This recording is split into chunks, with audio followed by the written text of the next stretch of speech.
Hey everyone, welcome back to On Purpose. I am so grateful that you come back every week to listen, learn, and grow, whether you're cooking, whether you're walking your dog. I am so happy that you've chosen to give me your ears or your views for this time. And I couldn't be more excited because today's guest is someone that I've been wanting to sit down with for a long, long time. We've been connected online, DMing for probably about 3 to 4 years now. And he's finally in LA. I hear he's moving here, which makes me very, very excited, not just for me, but for everyone else who's going to benefit. I'm talking about the one and only Ed Winters. Now, for those of you that don't know, Ed is a vegan educator, public speaker, and content creator, widely known for his viral debates, speeches, and video essays. He has given speeches across the world, including the University of Cambridge, EPFL, Google NYC, and Google Zurich. In early 2019, he gave 2 TEDx talks, surpassing a total of 2 million views online. You can go and check them out. And his speech, "You'll Never Look at Your Life in the Same Way Again," has 35 million accumulative views online and has been given to thousands of students across the UK. Ed also has debated numerous times on live television and radio and has been featured on the BBC, ITV, and Lad Bible. He co-founded the No Catch Co., which I can't wait to visit in 2021, an ethical vegan fish and chip shop company taking on the traditional British fish and chip shop model. And this is something that I'm very excited about today. I want you to all go and get this. He wrote his debut book, This is Vegan Propaganda and Other Lies the Meat Industry Tells You. Welcome to the show, Ed Winters, or as I like to call him, Earthling Ed. Ed, thank you for doing this. Oh, my pleasure. Thanks for having me on. It is so good to meet you. It's a delight to be here, and I really appreciate you making time for me. And it's a real privilege, so thank you. No, the feeling is very mutual. I've been a fan of what you've been doing. Like I said to you before, I came across your videos, I think probably 2017, 2018, and I'd only started my journey in 2016 as well. Sure, yeah. And so I remember seeing it, and under your Instagram, Earthling Ed, which again, highly recommend everyone goes and follows. And what I really appreciated was this very thoughtful, conscious, intentional sharing and messaging around veganism, around vegan diet, around an understanding of animal welfare, around educating people. And up until that point, I'd only ever seen people attack people, or I'd seen people try and scare people, or I'd seen people try and cause fear. And I'm not saying any of those things are bad or wrong or shouldn't be done. Everyone's allowed to communicate in the way that they feel is best. But I really connected to your way of giving a language to the work that you do. And so my wife and I are big fans. She's dying to meet you. And now that you're releasing a book as well, which you kindly sent to me, so I've had the fortune of, seeing a bit of it. What I want to start with is I want to hear about your story of how you got to this point. Because I think what we're used to seeing is you debating, you being a very strong-minded vegan, but I want to hear how you got there. So can you tell us where your journey started by telling us where you grew up, what you ate for dinner every day, what your life was like? Yeah, so like most people, I grew up in a family that hadn't really even heard of veganism. So I was raised, and we used to laugh about people who were vegetarian. We used to think it was kind of a bit of a joke that people wouldn't want to eat meat because, meat's delicious and everyone eats meat, so why wouldn't you? And I remember we used to have this joke around the family dinner table, and it was a very bad joke. A very bad joke, and it's cringy, but we used to sit around the dinner table, we'll be eating, a beef casserole, we'll be eating sausages, chicken breast, whatever it might be. And someone would say something like, "What's the best thing about having a vegetarian around for dinner?" And then the other person would go, "More meat for all of us," right? And yeah, exactly. It's just like so cringe, but that's the kind of mindset we had. And it wasn't that we were against people being vegetarian. We just thought it was a strange thing. So I was raised in a very much meat-dominated household. We had meat every single day. I had cheese most days, eggs, and I really liked it as well. And this kind of continued throughout most of my life until I came to university. And all of a sudden I was with a group of people who were vegetarians, and it became very normalized for me. And I started to think about my relationship with animals. Where did you go to university? University of Westminster. So I was born in a place called York, which is northern England. And then I moved to London to study when I was 18. So I'd gone to university kind of outside of that family dynamic, started to think a little bit more independently, started to have some vegetarian friends, and started to think about my relationship with animals a little bit more. I always considered myself to be, someone who cared about animals. I mean, we all do, because intrinsically we have this, very deep, compassionate side to us, which sees the other life forms that we share this planet with as being, I think, very much kind of like a sacred relationship. These are beings who we share so much with, and every action that we partake in influences them in the way that they live in the wildlife, or indeed in our homes with the pets that we have. So I started to think a little bit more deeply.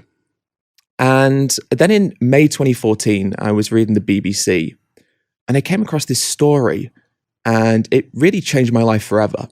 The story was about this truck carrying around 6,500 chickens. And the truck had crashed while it was going to a slaughterhouse near the city of Manchester, which is again in northern England. And I was reading this story, and something made me click on this story to begin with. And I was reading this story, and I was thinking, this is a terrible thing. The journalist was saying that hundreds of the birds, had died from the crash. Hundreds more were suffering. And that word suffering became really important to me because I recognized that the animals who, I consumed had the capacity to suffer. It's a really strange thing to recognize because it's obvious. We all know that cows, pigs, chickens, lambs, even the marine life that we consume, we know that they suffer. But I'd never really thought about it consciously. But the problem was in my fridge was a KFC. And I was a huge KFC fan back when I was younger. I used to go to my local KFC outlet, a couple of times a week. It was something that was very important to my identity. I was proud of my KFC consumption. I identified as being someone who did this. It was almost like this bi-weekly pilgrimage almost. It really formed a huge part of my life. My girlfriend and I, we would always get KFC, watch a film. It was part of our relationship. But I had KFC in my fridge at that time where I was reading this story. And I remember just thinking about it and thinking, well, am I being hypocritical here? Are my actions not in alignment with my values? Am I in a bit of a state of cognitive dissonance where I say one thing, I care about animals, I'm against animal suffering, yet through this recognition of what these chickens are enduring and the realization that they're going to a slaughterhouse, where they were meant to end up is not much better really, potentially even worse than where they were on the side of the road, of course. So I went vegetarian at that point because I kind of faced this fork in the road. And it was, maybe I could bury my head in the sand, just kind of get on with it, pretend that I'm not uncomfortable about this. Or I can accept that there's something here that has compelled me to want to make a change in my life. So I went vegetarian. And then 8 months later, I became vegan. And now I went vegan because of a documentary called Earthlings, but really my girlfriend pushed me to do it. Now I'm a little bit cynical at times. I can be a little bit, I don't know what the word is, a little bit stoic, and maybe sometimes I don't want to accept change in my life, but she's quite the opposite. She's very open-minded to things, thankfully speaking. So she says, Ed, we should watch this documentary called Earthlings. It's about why we should be vegan. And I said, veganism? Really? Me? No. Vegetarian's fine, I can do that. But veganism is a bit extreme, These people, they're very forceful. They're a bit militant. They're very preachy. And I don't want to be one of those vegans. And she said, no, you should watch it. So I put it off and put it off and put it off. And then one morning we woke up and, I'm a little bit lazy on the mornings. It takes me a little bit of a while to get out of bed. And my girlfriend knows this very well, of course. So she took advantage of it. She gets the laptop, she puts the documentary on and she says, look, Ed, you can get out of bed or you can stay and watch the documentary. And I went, oh, that's a hard bargain, that. So I watched it. 90 minutes later, I was, kind of shell-shocked, really. The documentary is not pleasant. It isn't. It's objective about what happens to animals. It's all based in the US, but it's objective about what happens to animals in farms and slaughterhouses and other places as well, where we do the things we do to them, sadly. And I had a little pet hamster at the time called Rupert, and he was just the most adorable hamster ever. I'd never had pets growing up, really. So Rupert was kind of the first animal I spent any considerable time with. And he was just this adorable little being. And he loved broccoli so much. He just loved broccoli. Anytime you give him broccoli, he'd be so happy. But he never liked kale. He didn't like kale, which I can kind of relate to be fair. But he loved broccoli and didn't like kale. So I recognized he had likes and dislikes. So after the film had finished, and I was very upset, very shaken, I got Rupert out and had him in my hands. And I'm looking at him. And I give him some broccoli because he loves broccoli, right? And I give him some broccoli and I'm watching him eat. And he's got his little paws and he's just so cute. And I'm thinking, wow, Rupert, this small, tiny animal, has so much about him that I really admire. His likes, his dislikes, his personality, things that make him unique. Hamsters love running on wheels. Well, not Rupert the hamster. Rupert the hamster hated running on his wheel. He'd got no exercise. His cardiovascular health must have been dreadful. And I got him a ball to run around the apartment and, the see-through balls that they can run around in. And he wouldn't use it. He would just sit there. He just liked being around us. He'd sit on the sofa with us. And so there was things that made him unique. And I thought, wow, if Rupert has so much individuality about him, well, what about all the chickens and pigs and cows and even salmon and tuna? What about all of these other animals? And even as a vegetarian, I was abstaining from a huge part of the problem, but there was still all the other aspects, the dairy, the eggs, and the clothing, the leather, the wool, the things I didn't really think about even as a vegetarian. And I thought, what about all these animals who go through these processes, who are individuals with likes and dislikes, who can feel, who can suffer and also experience pleasure and happiness as well. Animals experience, positive emotions, not just negative emotions, as of course we do. What makes them different to Rupert?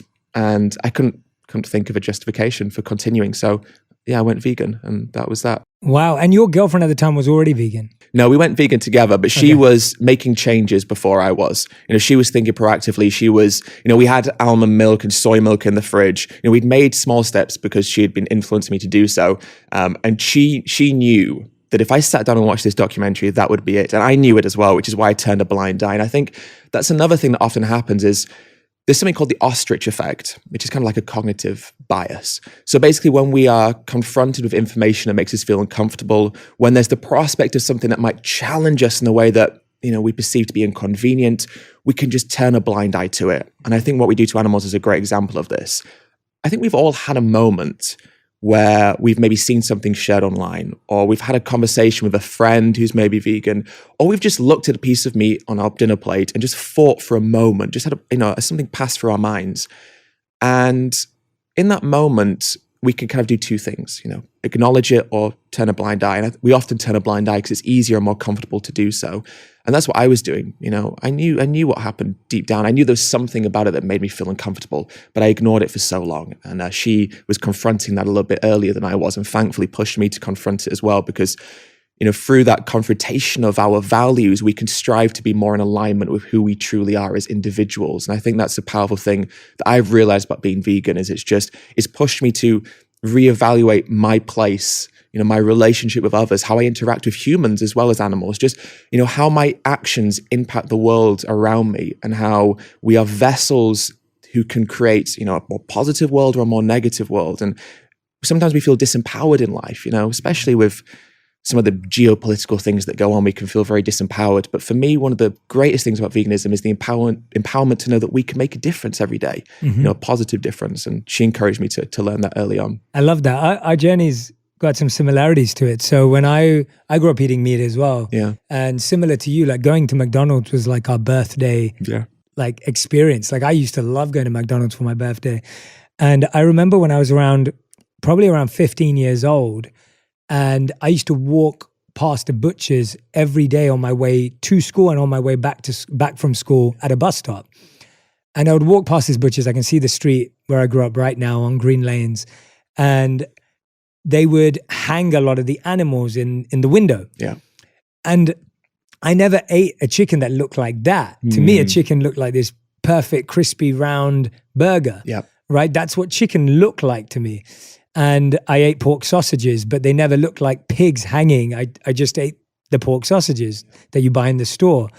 And so for me, when I would walk past that butcher's every day on the way to school and on the way back from school, that's when it started to hit me, where I was like, no, that's the same thing. Like I couldn't bear to look at a hanging pig, or couldn't bear to look at a hanging chicken, but I would get really excited about eating my burger. And I wouldn't make the connection when I ate the burger until that point. And so I remember deciding that I would become vegetarian at the time. And I lasted around 3 months before I went back into a McDonald's. Right, yeah. 3 months later, I was craving it so badly for taste. Yeah. And then from that point on, I never have eaten meat since that day. And so that was I was 15, 16 years old. And so that's been around 18 years now. And then it was my wife who introduced me more to plant-based and vegan. She's been vegan for like 10 years now. And so she's been vegan for a long time, and she's the one who trained me and helped me shift my habits and also be a healthy vegan and not become an unhealthy vegan, and all these beautiful things that she's thought about. And you see that, and you sit down with students, you sit down with people from all over the world, from all walks of life, and you debate them, you hear their answers, you hear their options and their opportunities. I want to go back to talking about when you made that journey and you made that shift. Did you ever land up at the other side of becoming the militant version that you didn't want to be? Oh, I have at times. And I think that encouraged me to hopefully become more effective as an advocate, as someone who speaks about this issue. I remember when I'd first kind of gone vegan, I started to first kind of venture into kind of like activism, education, and I was uploading some videos, and I had this conversation with two South African guys in Trafalgar Square in London. And I was asking them, some questions about animals, and they were telling me that they hunted in South Africa, and they thought it was okay if it was humane. And I said, what does this word humane mean? Because we throw this, this word humane around a lot when we talk about our treatment of animals. And they said, well, we think an example of a humane death might be some electricity and then, the knife, And I said, how would you like that have happened to a family member? And I was quite abrupt about it. And they were really taken aback. And they said they were very unhappy about what I'd said. And it was the manner in which I'd said it. And I reflected a lot on that moment because their reaction to me showed that I'd actually been very ineffective in what I was trying to do. And the way that they kind of seemed very accosted by that comment and the manner, the tone of my voice, the language, my body language, which is of course so important when we're communicating, how we look as opposed, as well as how we say things and what we say. And I reflected a lot after that because I realized that I was kind of fulfilling that stereotype. Now, vegans do have a stereotype, whether, for better or for worse, whether it's true or not. Some people do fulfill that stereotype, but many vegans don't. Most vegans don't. And I think often we build up this caricature almost of what a vegan is because in a way it allows us to distance ourselves from being vegan, I don't want to be like them, which is exactly what I used to be like. I don't want to be like them because they're like this. When actually it stops us from thinking about the arguments. But I realized in that moment, I was kind of fulfilling that stereotype, which is everything that I don't want to do. And my content, I try mostly, as much as I can in the situations I'm in, to try and not be that person that seems like they're taking a position that is judgmental, is looking down on someone, and is instead hopefully asking people questions in a way that encourages them to think proactively for themselves. And so like you say, I try very hard to have conversations with people from all across the spectrum. So I have conversations with people who've never thought about these issues before, who are just casual, meat, dairy, and egg eaters, who aren't necessarily that invested in doing so, but just do it because they always have. But I also have conversations with people on the other end of the spectrum, farmers, people who are very much ingrained in these systems, whose families farmed animals, whose grandparents farmed animals, who are, as much in these cultures and communities as we are in our own cultures and communities. It forms their identities. And I always try and take that same approach of trying to understand people's viewpoints. We live in a slightly troubling time when it comes to the disconnection and division that exists. The US is a great example, but it's not just here, let's be honest. And veganism can have what seems to be at times an element of division to it. But ultimately, the way that I see it is that, like everyone else in this world, hopefully by and large, vegans are just trying to make this world a little bit better, just trying to reduce suffering, improve the environment, improve people's health. And I think we all share that in common. So when I have a conversation with a farmer who's in that mindset, I try and view it from their perspective, which is, they want to see the same things I do. It's just we've split apart because of the way that we were raised on how to get there. And so it's just about me trying to show them, well, actually, the way that you've been raised, as well as creating validity in your views, doesn't actually create authenticity in the objectivity of your views. Yeah. What I mean by that, it doesn't make them right. So I try and see people where they are, but encourage them to reflect, to look beyond their views, to look beyond their culture, to look beyond their communities, to look beyond their social groups and social norms, and reflect on something larger, which is, how do we all achieve what we want to achieve, which is hopefully a world of more cohesion and less suffering, humans, animals, to everyone. And what you just said there is beautiful because that's what the human capacity of the mind is for. Right. Like we know that animals struggle to see beyond certain barriers. And even then we see animals, drag different animals off the street and do these beautiful acts of kindness. Yeah. But overall as humans, we do have the broad-mindedness and the capacity to see beyond just our territory. You're absolutely right. And so when I'm listening to you, I'm wondering, because I know a lot of people who saw Earthlings, who saw, what were some of the other ones? Game Changers? Yeah. What were the other ones that were quite Dominion popular? Was a popular one. Cowspiracy has been popular. Cowspiracy, that was really big. Yeah, so I had a lot of friends actually who saw those and they all did the same thing. They became vegan straight after watching it. But then it wasn't sustainable for them. They didn't know how to bring it into their diet. Tell me about how you made it sustainable. How did it really work? Because it's been 6 years for you now. I would say it's a fairly long time since you discovered this path and know about it. how have you made it sustainable? How have you made it healthy for yourself? Because I think the biggest thing people struggle with, that I know that have watched those documentaries, is not that they disagree. It's that they're just like, Jay, I'm putting on weight. I'm eating fried food all the time. I don't know how to cook with it. I don't know what I'm doing. Yeah. And then 6 weeks later, I've had many friends go back. So walk us through how you made it sustainable. Yeah, I mean, it's a really good point. And just before I touch on that, I just wanted to just reiterate the point that you just made just previous to that, which I thought was really interesting, which is, it's an important thing to recognize that humans and non-human animals are vastly different from one another, as are all animal species. We as humans have capabilities and capacities that other animals on this planet don't have. And intellect, moral agency, height and cognitive capacities, these are all things that humans hold, which other animals don't, not in the same ways that we do, at least. But I think with that comes a great deal of responsibility. There's a quote from Spider-Man. Uncle Ben says, "With great power comes great responsibility." And I think that's a great thing, because we as humans do have power. We have so much power. We have power over each other, but we have power over the world and other animals within this world. And so when we have that situation of authority, we have kind of two choices, don't we? We can either be kind of tyrannical and abusive with our power and authority, or we can kind of be stewards and nurturers. Like parents, parents have ultimate power over their children. But we see children, because of the disadvantagement of their, lack of cognition, lack of agency, parents have a responsibility to look after children. We in a society have the responsibility to look after those less privileged than us, who don't have the situations that we have, who are maybe disenfranchised or weakened within the constructs of the society that we live in. How we should live is those with power should look after those who don't have those same attributes that we do. And I think that the relationship with animals is the same. We as humans are absolutely more dominant and can be more dominant, but that dominance doesn't give us the right to arbitrarily harm. Quite the opposite, I think, to look after and nurture and try and create a better world, not just for us. But to come back to the point you made, I'm really glad you raised that. I'm really glad you said that. Carry on. Yeah, the point that you made is potentially one of the most important points. The recognition that we want to change is really important, but then the capacity to do that is very different. So for me, when I first went vegan, I made a dreadful mistake, which is I only ate kale and quinoa, right? I thought, vegans eat this type of food, therefore I have to eat this type of food. And you should eat kale and quinoa. They're two great food sources. But I was eating a lot of quinoa and kale and thinking, why don't I feel full? Why don't I feel satiated? And I realized that I was taking out, big kind of calorie dense foods that were kind of full of protein and full of fat. And I wasn't replacing them with necessarily good alternatives. So I was eating less calories than I should have done. So I was feeling hungrier and maybe wasn't eating enough. So I think the first thing to do is to research. Really important to research, because what we want as we change into this new way of life is to make sure that we do it in a way that optimizes the longevity of that change. As you say, people do it for a little bit and then they go back because it's more comfortable, more convenient, or maybe they don't feel like they're eating enough and they're not full enough, and so they think, well, this vegan thing doesn't work for me.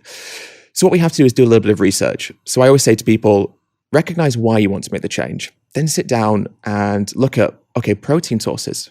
Really easy. It's really easy when you look at it, but it feels like it's a big thing before you're vegan. So look at protein sources. How do I get protein? Look at iron, especially if you're a young woman. How do you get your iron? Really important.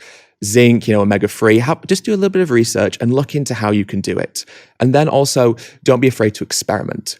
Now, the thing about being vegan is you don't have to reinvent the wheel. That's what I like about it. For me, when I first went vegan, it was a different time. There was not the options that we have now. There was not the recipes online like in the abundance they are now. I mean, your wife, Radhi, has so much great food on her Instagram, so she's a great resource. And Instagram is a great resource for people looking to find, plant-based meals and plant-based foods. So do a little bit of research, find some meals that you like, but also take the meals you already like and simplify it down. For me, I love pasta. I've always loved pasta, but I also like stir fries, curries, burritos, nachos, tacos, fajitas, whatever it might be. Find what aspect of it isn't vegan. Okay, spaghetti bolognese is easy. It's the beef mince, right? So take out the cow from the meal and replace it with soy mince or lentils or whatever you want to replace it with. You can cook it exactly the same way and you've just changed one thing and you're eating the exact same food. So I think just making small replacements to meals you already like just simplifies it down, because otherwise we think, I've got to eat all this vegan food and it's going to be really tricky because I'm changing everything about my life. And it doesn't have to be that way. So just those little incremental changes in the foods that you're consuming go a long way. And then just being empowered to know where you're getting nutrients from. How am I going to be healthy? Am I hitting my daily targets? And if you're especially worried, there are sites like Chronometer. Basically, it's just like a website. I think you can get an app on your phone and you just log your food. So you put, I've had 80 grams of brown rice, 100 grams of broccoli, whatever it might be. And it tells you the calories, it tells you the nutrients. And so at the end of the day, you can go, yeah, I got all the calories. Here's my iron, here's my protein. It's all good. Calcium could be a bit higher. So tomorrow I'll have, another glass of soy milk or something. And then you can just cater your diet and your lifestyle around that because you're hitting your targets. Yeah. I think that's a good thing to do. Yeah. And I guess when you've been doing it, you seem fairly healthy. So that's a good thing. Hopefully so. Yeah. And that was it for me too. Like I cut out dairy because I was already vegetarian. When I married Radhi, I cut out dairy basically the night we got married. And so as soon as the next day when we were moved into our home and everything, we were now not eating any dairy. So the hardest things for me were cheese and chocolate because I love chocolate and adore chocolate. It's like my favorite thing in the world. And cheese, of course, right? Yeah. And actually the crazy thing is that's been 5 years for me since we got married. And I feel so much better just on the basis of how I feel. Yeah. I didn't do it for that reason. I did it for animals, like understanding that I was still disconnected. I did it from that point of view, but I feel so much better for it. And I'm healthier for it because I'm not consuming as much sugar through the chocolate. Radhi's introduced me to all these naturally sweetened cacao nibs and all this kind of stuff. So I eat this thing called monk fruit, ironically. Oh, I know monk fruit. Yeah, from Lakanto or something. There's a brand like that. And there's no artificial sugars. No, they're all naturally sweetened with monk fruit. So that's been better for me. Cutting out cheese, I've just cut out cheese completely. So I barely eat even vegan cheese options because I'm enjoying just trying new foods and experiencing new flavors. And so I feel like making it sustainable is so important. But now let's go macro. I wanted to talk about The Vegan Propaganda, the book that is out right now that I'd love for people to go and read. You have 3 parts. It's a question of morality, playing with fire, and breaking down the barriers. So we started very micro about your journey. I want to zoom out and go macro now. Sure. Let's talk about morality because I find, as we've talked about, for a lot of people, it's as simple as being Rupert. This is what I like and this is what I don't like, right? Like Rupert likes broccoli, doesn't like kale. Yeah. I like meat, I don't like vegetables Sure. or fruits. There's that option. There's also the idea of, but what's wrong with it, right? They aren't as smart as us, as we both already agreed, or they can't make those decisions and choices. They've been created for that. That's what they're there for. They're on the planet for. When you're looking at morality as a whole, I'm wondering, how are you trying to help people understand that being an animal lover and eating meat don't go hand in hand? For me, this issue of morality comes down to our capacity to have a choice. Obviously, it's important to recognize that throughout most of our history as humans, we were hunter-gatherers, right? We hunted to survive. Meat has always formed a big part of our diet. It provided us sustenance and nutrients when we needed it during those times. And, it got us to where we are. It allowed us to live as a species and survive and thrive, along with all the berries that we foraged and all the nuts that we foraged. All of that combined to us being where we are now. But we live in a unique time. We have been able to understand what our bodies need to survive. We understand vitamins and nutrients and minerals. That's only, something we've done in the past 100 years, really. We recognize other plant, where we can get these sources from in plant foods. So we have an intelligence and education that we didn't have before. We also know more about animals. Now, back throughout our history, we used to view animals as kind of these automatons, right? They were there with us, but they weren't sentient. They didn't feel, we were very flippant in our treatment of animals. And we are still today, of course, but now we understand more about animals. We understand their complexity. We look at documentaries about animals in the wild and we see them do amazing things. But more than that, we understand and appreciate their individuality in a way that previously we probably didn't, right? So we have an education about how we can be vegan, but we also have an education about animals. And because we understand what animals are able to feel and we have an understanding of what they endure through the processes in which we put them in, we can recognize something about them, which is that they are having a subjective experience. So what I mean by that is we farm 80 billion land animals every single year. When you factor in marine animals, that number becomes 0.8 to 2.3 trillion. That's how many marine animals we kill fish. 0.8 to 2.3 trillion every single year. A staggering number, right? Wow, I did not know that. Yeah. Huge. 80 billion land animals. And those numbers are shocking. And we say those numbers and we think, wow, that's big. But they're very hard to understand because they're so huge. It's just a statistic, isn't it? It's just a number, yeah. It's just a number. How does that look? How do we quantify what that means? It's almost impossible. So the best way to look at it is that out of all of those billions and trillions, each and every one of those is an individual. Now, to me, this is where it gets disturbing and alarming, because I think about everything that we do to an animal, and I think about every single individual animal is experiencing that on their own.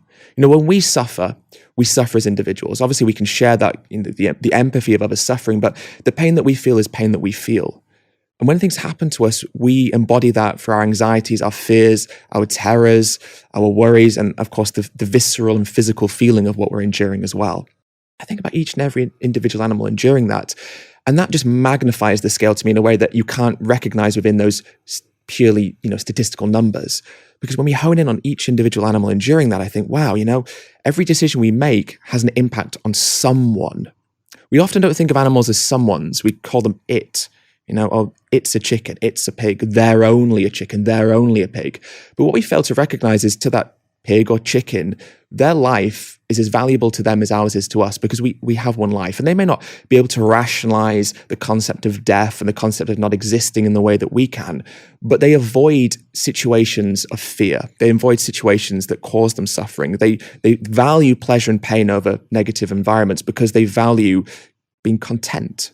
And really, when we boil down our existence, that's all we want as well, to be content, to be happy. I mean, your work is about making people feel as an individual like they belong to themselves.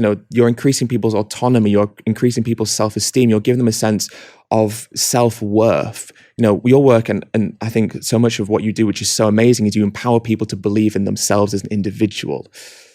And so what I'm saying by that is we value ourselves. Well, they value themselves as well. And what we do to them is we deny them their autonomy, we deny them the right to their own body. And so it becomes an issue of morality because we don't have to do that anymore. We don't have to do these things to them anymore because we have the education and awareness to know that there are other ways.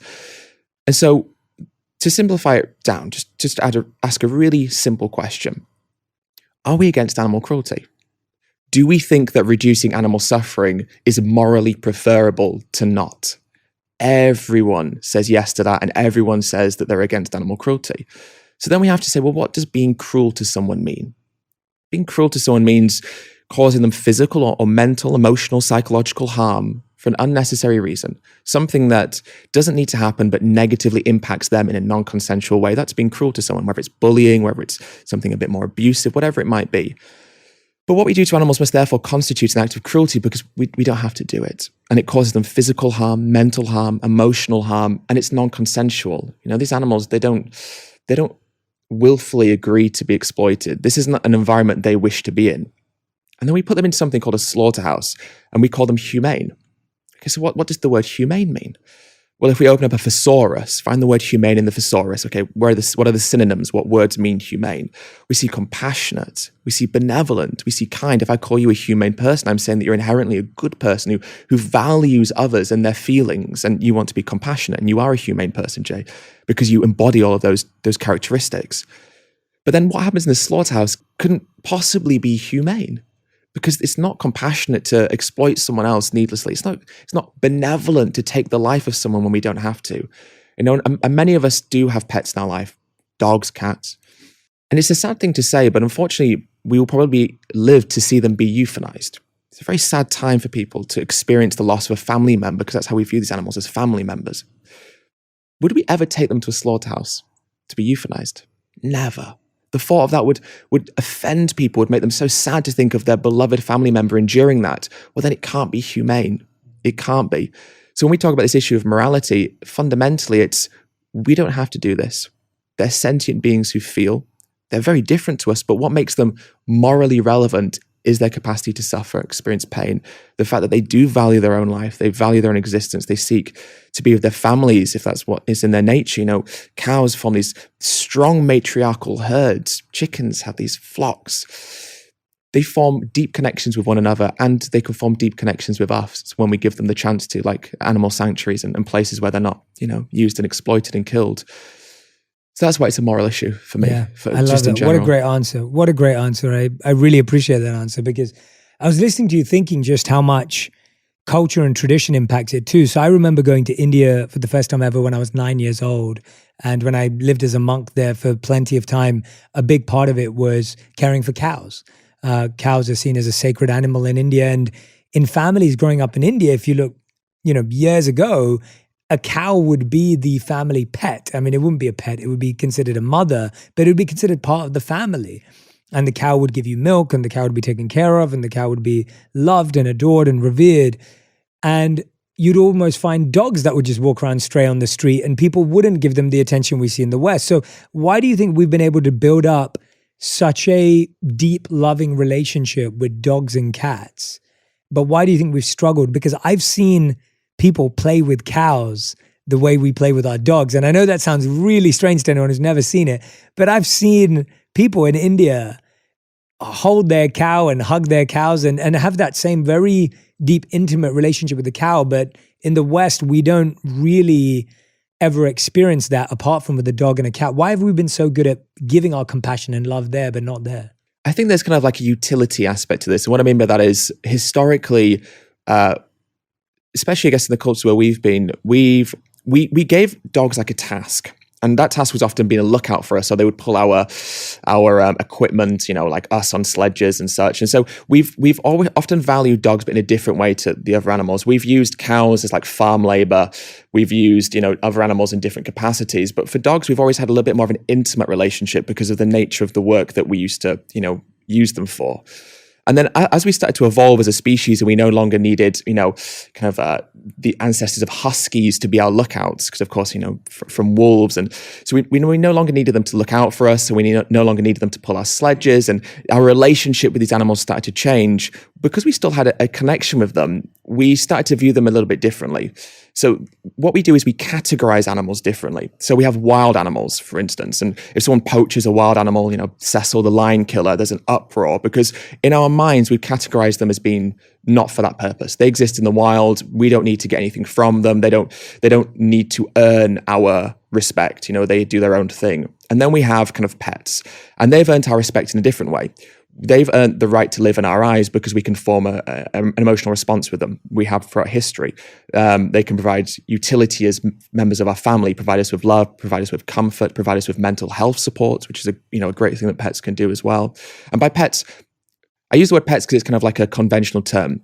What I mean is kind of companion animals. Yeah. And let me just explain what I mean by that briefly. When I say companion animals, it's just to reiterate the point that they are kind of coexisting with us in our relationships, in our families. The word pet almost signifies like we have some sort of authority over them, and we do. But when we say companions, it kind of symbolizes that relationship more wholesomely, I think. It symbolizes that we coexist together and they're here for our life and we're there for theirs. So it's kind of a bit more wholesome. So companion animals. So we've categorized these animals as being companions because the utility from what we get from them is different.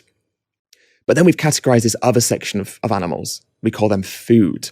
And what we've essentially done is we've otherized them. Otherizing is a very toxic thing that we've done with other humans as well, where we put them in a different classification and then we value them differently. And then we create justifications to explain why they're in that category. So what we said before, they're not as intelligent as us. Oh, pigs are dirty, chickens are stupid. We've kind of created these arbitrary classifications for these animals, and then we treat them differently because we've classified them differently. Things that we would never do to companion animals, things that we would never like to happen to wild animals, we can do arbitrarily to these animals because they're the food animals. And so their place in this world and our relationship with them and the utility we can get from them is different, and that's why they're here. So Part of it is obviously cultural. The question to ask ourselves is, well, is something moral simply because it's cultural? I think we all agree that that's not the case. And we look for our history, don't we? And we see examples of things that were cultural, examples of things that were traditional, but were not moral. And thankfully, we challenged ourselves to understand that, and we changed our relationship with the oppressed in those scenarios to hopefully try and create better systems of more equality, which obviously still needs a lot of work on as well. But when it comes to the animals that we've categorized as food, culturally, we have ingrained this behavior. Culturally, we have allowed this to become such a dominant viewpoint that we never really think about it. What's interesting is as children, we don't have these categorizations. Give a 4-year-old child a piglet and a puppy, the child isn't going to push the piglet to one side and say, kill this animal, but let me love this animal. The child enjoys the company of both because they don't see that distinction yet. We raise children to start to view animals differently. It's this term called speciesism. Basically, what it means is that we arbitrarily exploit different animals based on the species they're born into. So, we harm a pig because they're a pig. If that pig was a dog, it would be different. But, fundamentally, the moral distinction between those animals is non-existent. Pigs and dogs are very similar in their intelligence, in their sociability, in all these different ways. But because we see them as that species, they look the way they do, that's why we harm them, because of their view, their appearance. And that's what speciesism is. It's kind of addressing that we're arbitrarily harming this being, this individual, because of the way they look, because of how they were born, because of the species, the body they were born into. So anyway, we have these cultures and traditions that are ingrained throughout our history for hundreds, sometimes thousands of years. And we don't ever really think about them critically, because why would we? Our peers do it. Our parents engage in this. Our society is engaged in this. It's legal. But then does legality equal morality? Again, history shows us that it shouldn't be that case, and it clearly isn't. So when we start to think a little bit more deeply about each of these individual arguments that we use, we start to realize that actually they don't really justify at all what we do to these animals, and that cultures and traditions should be challenged. Because we do look across the world and we see what happens to dogs in Asia. For example, it's a classic example. We sign petitions demanding for it to stop. This is an abomination. We shouldn't be doing this to dogs. Oh, but I want to eat my bacon sandwich. Oh, but I want my fried chicken burger, which is what the person I used to be. But if we think, well, actually, outside of the culture that we're raised in, outside of the fact that we view dogs as companions and pigs and chickens as food, what really is the difference other than that arbitrary classification? Because you put a dog in a farm, in a slaughterhouse, and you put a pig in a farm in a slaughterhouse, and you put a cow in a farm and then in a slaughterhouse, they experience each of those individual actions identically. To the individual in those environments, there is no difference to the experience that they're enduring. Yeah. The only difference is our perception. Mm-hmm. So we view them as different. But when we break away that perception and we view them not as being, as different in their own right, but similar in the ways that matter, all of a sudden we recognize if it's wrong for this animal, well, then it must be wrong for this animal, and it must be wrong for that animal.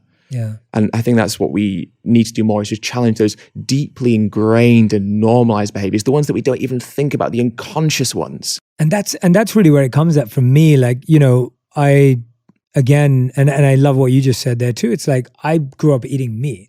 So I very clearly understand at that time when I ate meat, I had no idea what the word vegetarian even was to some degree. I didn't know what veganism was for sure. And I didn't know about any other diet that existed apart from what I ate. And so now when I look at that, I recognize that, and this is why I'm hoping this podcast is going to help a lot of people, because you're so brilliant at educating, and I think you do that wonderfully. And this education is what's missing.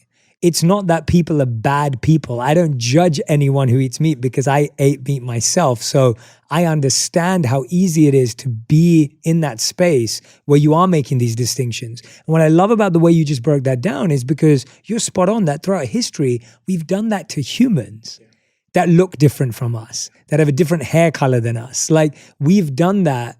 Like you said, that legality and morality don't go hand in hand because we've had to upgrade legality to achieve real morality. It's been a constant upgrade and we're still getting there. So that I really find fascinating, because what we're doing to animals right now is what we've done to humans throughout history.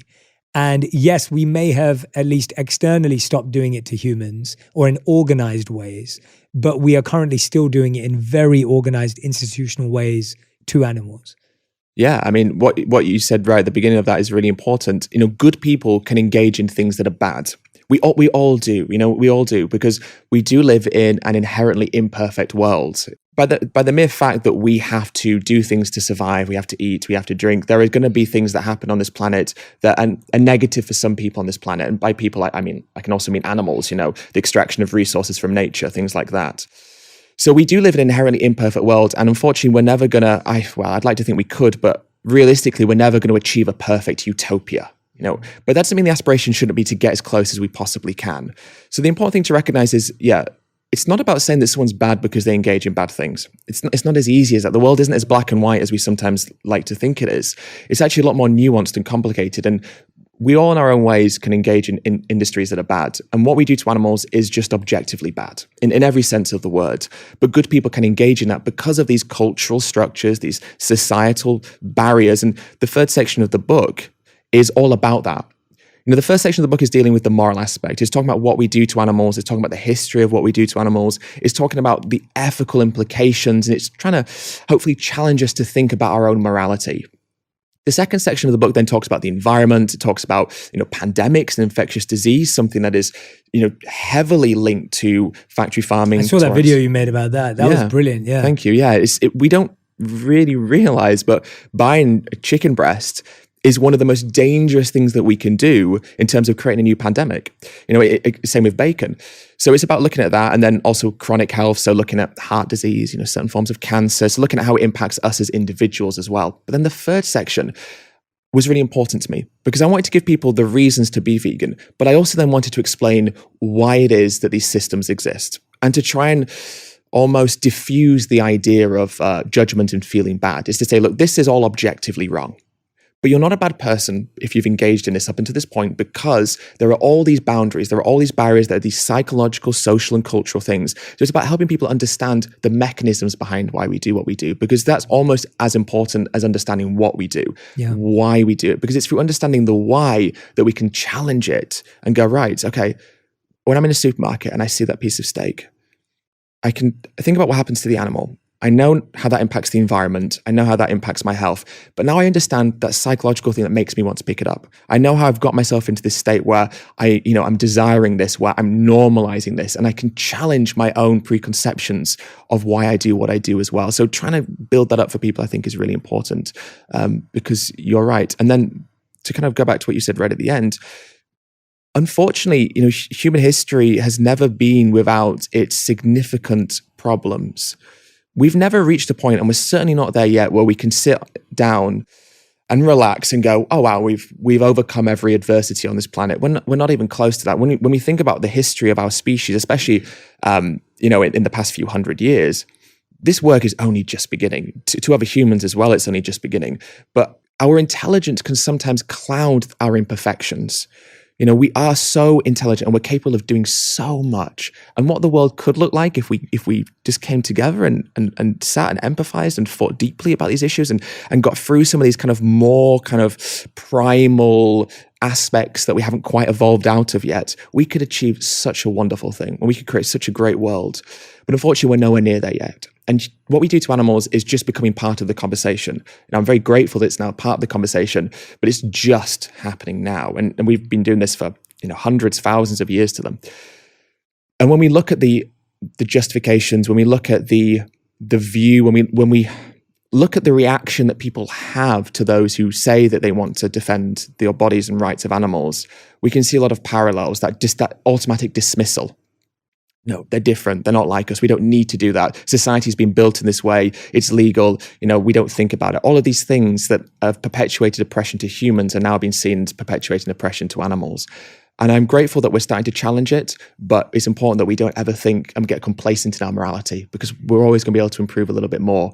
And what we do to animals is now part of that improvement. It's part of that conversation to say, actually, we've achieved a lot, but we've got a long way to go. And our relationship with those who are weaker, more vulnerable than us will define how far we can come in the future. Yeah, well said. Absolutely. And one of the things you mentioned there that I think is the healthiest way, and as I said from the start of the interview, I've been doing it my own way, is that reflection when you're now at the supermarket or the grocery store or wherever you are, and you're having to have that dialogue and that internal conversation with yourself. Usually it gets trumped by things like, oh, but veganism is really expensive and vegan food is really pricey. And when we think about poorer countries or poorer families or poorer communities that need to shift, you can go to McDonald's and get a Happy Meal for $1 or get like burger, fries and Coke for like, I don't know, like $1.50 or whatever it is. And then you start thinking about, oh, but a salad's like $15, or even if I buy it, I'm saying if I make it, then sure, it's cheaper. But what have you looked at when you're thinking about people saying, well, veganism is expensive? It's expensive to eat healthy and to support animals. Yeah, I mean, it's important to state, and maybe I should have said earlier, that there are nuances to everything. Yeah. There are people in this world, obviously globally speaking, there are many people in this world that don't have the accessibility that we have, especially you and I, recording this in Los Angeles, where it's very easy for us. There, obviously, when we speak globally, there are people that don't have the accessibility, the affordability, the availability, and the option to make the choice that we can make. And that's absolutely fine to recognize. And then even in the culture and society where we are, we're in the US, obviously there's huge problems with economic disparity here, as there are in most places around the world, and also availability and abundance. And again, we recognize that there are nuances to what people can achieve within their own life. Now, there was a study that was released, it was just published, I think yesterday, it's been reported on today, the day that we're filming, that is. And it was looking at the expense of plant-based foods. And ultimately, if you go into a Whole Foods and you're buying like Beyond Burgers, Beyond Sausages, Impossible, that kind of thing, that's going to be more expensive. But at the same time, if you stick to whole foods, and those are the healthier foods, the whole grains, the beans, he's not talking about the store whole foods, yeah, about whole foods. Whole plant foods, exactly. So minimally processed plant foods, exactly, yeah. So, things like the whole grains, legumes, beans, chickpeas, seasonal vegetables and fruits, you can actually save money. Normally when you go to a supermarket, the most expensive things you can buy are a steak, cheese often, and like salmon fillets. So you can actually save money. The study was saying you could save about 30% on your normal budget by switching to these whole plant foods, which are the healthier ones as well, thankfully, which is a good thing. But not everyone has that option. Not everyone has the accessibility. So I think that gives us, those who do, even more responsibility, even more of an obligation to make those changes, because the only way that we can challenge the disparity in people's ability to access certain foods is by fundamentally challenging the food system itself. If we keep buying the same foods and perpetuating the same systems with our purchases, we're not asking for change. Now, the food industry is propped up by things like subsidies from the government, which drive down the prices of foods. I mean, there's a reason you can go to McDonald's and get a chicken burger for a couple of dollars, but if you want a punnet of blueberries, it's going to set you back, $3 or $4 or $5, right? And that's because of the way that the government subsidizes these foods. If you look at the cost of raising animals, of producing feed for animals, of the antibiotics used for animals, of the equipment, of the land, the land, everything. And then you look at the environmental costs, the cleanup costs, the health costs for healthcare for people who end up with health diseases as a consequence. The price of these products is absolutely massive. It's just a hidden cost that we don't think about. But we need to challenge this. And the only way we can challenge that is by making choices and changes in our own individual life. So for those of us who have the power, the capacity, the privilege, let's use that word because that's what it is, the privilege to be able to make these choices, I think we're even more obliged to do so. For those people in the future who would like to, but maybe don't have the capacity to now, who aren't given the luxury of being able to think critically because, they've got a family to feed, they're working 2 jobs. There's no supermarket close by. There's only a McDonald's, a Taco Bell, and they need to feed their family. So what are you going to do as a parent? Well, we know, and that's exactly what happens. So if we want to help people in situations of economic disparity where the abundance isn't there, then we need to challenge the system. The first way to do that is to change our behaviors and then vote with our dollar and then hopefully influence the supply and demand system. And then through that, we can start to campaign to our governments and say, look, pardon the pun, but there's an appetite for change here, and then we can try to create a more equal agricultural food system. But it starts right now, at least, with that individual making that choice and then, a mass collective of individuals coming together. One thing people often say to me is they say, Ed, maybe I agree with you, but me not buying that cheese in the supermarket isn't going to change the world. And it's not. But anything that ever has changed the world because of a mass group of individuals. Anything positive comes from the individual realizing and wanting to be an active part in that change. And we all have the power to be an individual within that mass collective movement that creates a positive difference. And I want everyone to know who's listening right now that when you get the book, This is Vegan Propaganda, Ed talks about everything from the environmental impacts through to the meat paradox, through to how to do this in a healthy, unhealthy alternatives that exist in the world. I think what's fascinating is that this book dives so deeply into so much more than what we've discussed today. Yeah. It's the environmental impacts. It's the impact of what is a healthy and unhealthy way of doing this. You're asking the questions that are important to ask. Can poorer countries shift in this direction? And so the reason why I want everyone to go and grab the book, This is Vegan Propaganda, is because I want us to just be educated and learn and be informed so that we can make informed decisions. And I think that that's how what we saw happen in the world over the last few years is we all had a very uniquely similar experience as a species we started to recognize that when we all thought in a certain direction, we can make change, but the thought had to start with education. Yeah. Like all the thinking has to start with education. And I think the challenge with veganism for a very, very long time has been that there has been no education around it. It's been a point of view. It's been a debate. It's been an argument. It's been a forced, potentially, or fear-based language and education. Whereas now it's just like, well, this is just what's happening. Yeah. And Ed, I just appreciate you so much for doing what you're doing. And I can't wait to see you continue to do it in more beautiful, incredible ways. I can't wait for the documentary when that happens. But for everyone who's been listening right now, highly recommend go and follow Earthling Ed on Instagram to keep up to date, and on YouTube as well. And of course, go and grab the book. This is Vegan Propaganda. I could talk to Ed for hours, but I have to unfortunately stop.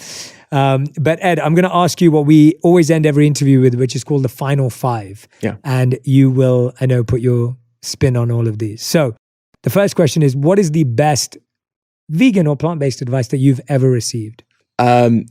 Research. Because it's through research that we can become, informed consumers, like you say. And Aristotle, the philosopher, once said, the roots of education are bitter, but the fruit is sweet. Mm-hmm. And I think that's so profound, because it is uncomfortable to learn about these issues. And a lot of what we discussed can be challenging. But the prize at the end of it is consistency in our values, and the sense of being a part of something positive. So yeah, the roots of education are bitter, but the fruit is sweet. That's a great answer. All right. What is the worst vegan advice you've ever received? The worst vegan advice. Oh, wow, that's a good question. The worst vegan advice. Or given or received. Yeah. I think it comes down to advocacy. People have a range of different views about how to advocate for issues, like we've spoken about a couple of times. And some people have views about how to do it that are different to my views. And for me, I practice what I preach, in the sense of I try and come across in the way that I think others should. And some people disagree with that. And so their advice to me has been contradicting what I think. So to me, that hasn't always been the best advice. That's good. All right. If you could make one law in the world that everyone had to follow, what would it be? Oh, wow. I mean, the dogmatic side of me says be vegan, obviously. Yeah. And obviously, I mean, if there was one law in the world, yeah, that's what I'd want.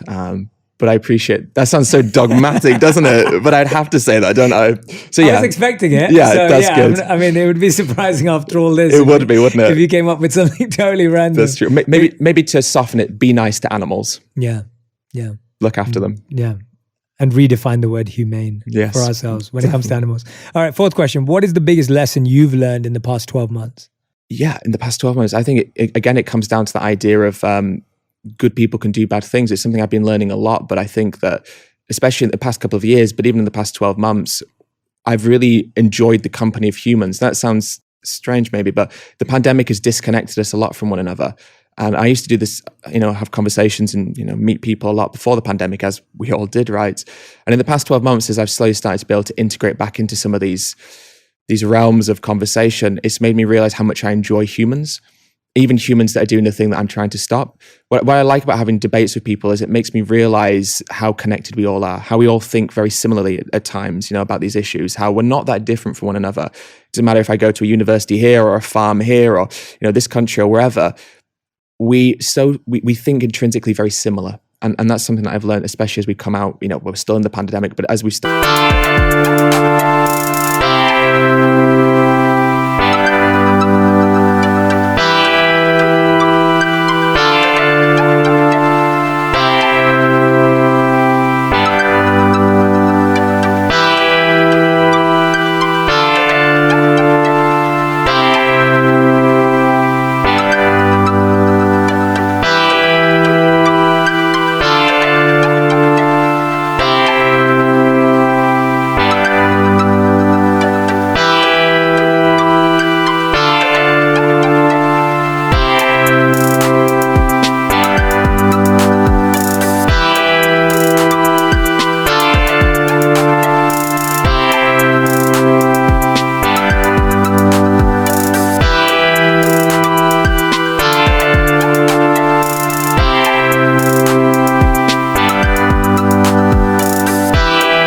to see light at the end of the tunnel, and I've been able to reintegrate back into the work that I used to do, just how much humans can be good, and I think that's a really powerful thing for me to keep reminding myself. Yeah, I mean, some of my best friends are not vegan, some of my closest friends in my family, and just so many people I love, and I think that that's such a good point. And when we're sitting down to do this, I know this comes from both of our hearts. Like, I'm doing this just out of a compassion and education. Like, there's no part of me that judges anyone for doing something that I just did a few years ago. And that lack of judgment is what allows all of us to grow. And by the way, I also think it's important to state, and I haven't felt this from a moment of meeting you. I mean, when I've seen your videos, I'm like, wow, Ed is tough in a good way. And I met you today, you're the sweetest human ever. I'm like, wow, this guy's like, I was like, wow, he's so nice. Not that I expected you to be not nice, no, but yeah. I was like, wow, Ed is just so personal and just so, I don't know what it is. You have a real sweetness and softness and kindness about you in person that people wouldn't get to see always through a debate or a screen. And I really feel that the idea that this is all coming from a place of just compassion, love, kindness, and non-judgment. And also, we shouldn't have an ego. This is how we were trained as monks, that just because you care for animals, that's actually the most basic human quality. Like, you can't have an ego about that either. You can't think you're better because you're vegan, because the whole point is that you should be honoring these animals anyway. And so I think there's both ends of the coin of the ego in how we present veganism to others, but also the ego we feel internally because we think we're better than others. And I think both of those have to be removed. Yeah, definitely. Fifth and final question is, what is anything that I haven't asked you, but you really want to say because you feel that it's on your heart and on your mind and needs to be shared? I think accountability. It's really important to me that I come across in a way that seems empathetic to people, and a lot of the work that I do is trying to rationalize why people do what they do, so that so it's easy to empathize with them. You can understand the processes of why people do what they do. But accountability is also really important. And I was put in a situation through my partner where I was forced to hold myself accountable to the decisions that I was making. And so whilst it's really important that we, are very reflective, we also have to be accountable for our decisions, and again, this relates directly to your work as well about, it's all well and good understanding what we should do. But if we want to see those positive benefits in our own life, and we want to, hit the targets that we want and improve ourselves in the way that we want to improve ourselves, we have to be accountable to ourselves. And when we view veganism from the position of the individual who's suffering, when we think about the animal and we view veganism, obviously there's so many benefits to ourselves, and we're as an individual making that change. But when we view veganism from the perspective of the person who suffers as a consequence of the decision that we make when it comes to buying animal products, that's where that accountability has to come in to say, I understand why I should do it. I'm going to research how to do it sustainably and healthfully. And then the final piece of the puzzle is to be accountable to ourselves, to our own morals, but accountable to them. They can't talk to us. They can't communicate. A chicken can't say, please don't do this. But if they could, they would. And they vocalize it in ways that we recognize, through the cries and the screams and the actions and the body movements, but we don't see it. So it's hard to be accountable to something that we don't see, that's out of sight and out of mind. So connect with it, think deeply about these issues, and then, accountability on our behalf to say, I need to push myself in ways that might seem a little bit inconvenient, that might not be that comfortable. Look, that might be a little bit, daunting at the beginning, but the benefit of doing that isn't just the benefit to ourselves, it's to them, and they don't have a choice. We have the choice, the power to dictate what they have to go through, or ultimately what they don't have to go through.